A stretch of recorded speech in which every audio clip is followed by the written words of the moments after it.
নওগাঁয় আবাসন ব্যবসার আড়ালে ভয়াবহ প্রতারণার অভিযোগ উঠেছে। অভিযোগের কেন্দ্রবিন্দুতে রয়েছে থ্রি লিজেন্ড লিমিটেড কোম্পানির ডেভেলপার পরিচালক নীলুফা আক্তার কুমকুম। ভুক্তভোগী নওগাঁ শহরের বাসিন্দা মুস্তাফিজুর রহমান জানান, তার পৈতৃক জমিতে 10 তলা আধুনিক ভবন নির্মাণের প্রলোভন দেখিয়ে জমি নিজের নিয়ন্ত্রণে নেয় প্রতিষ্ঠানটি। চুক্তি অনুযায়ী নির্দিষ্ট সময়ের মধ্যে ভবন নির্মাণ শেষে ফ্ল্যাট ও বাণিজ্যিক স্পেস বুঝিয়ে দেওয়ার কথা থাকলেও দীর্ঘ সময় পেরিয়ে গেলেও প্রকল্পের কাজ প্রায় বন্ধ অবস্থায় রয়েছে।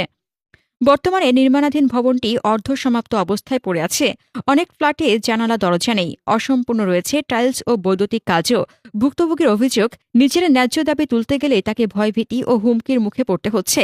এ ঘটনায় ইতিমধ্যে নওগাঁ আদালত ও সদর থানায় নীলুফা আক্তার কুমকুমের বিরুদ্ধে 3টি মামলা দায়ের করেছেন মুস্তাফিজুর রহমান। তবে অভিযোগ রয়েছে, মামলার বিষয়ে বারবার তলব করা হলেও তিনি থানায় বা আদালতে হাজির হচ্ছেন না। এ বিষয়ে বক্তব্য জানতে কুমকুম ও সংশ্লিষ্ট প্রতিষ্ঠানের কর্মকর্তাদের সঙ্গে যোগাযোগের চেষ্টা করা হলেও তাদের কোনো বক্তব্য পাওয়া যায়নি।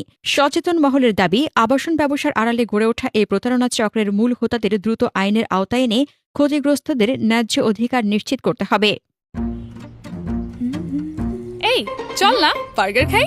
I'm on diet. তাহলে ফুচকা খাই। ডায়েটে আমি। ডাইটে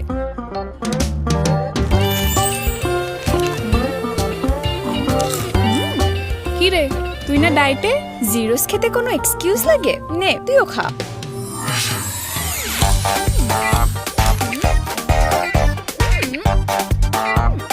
Zero excuse for Pran Zero Chips.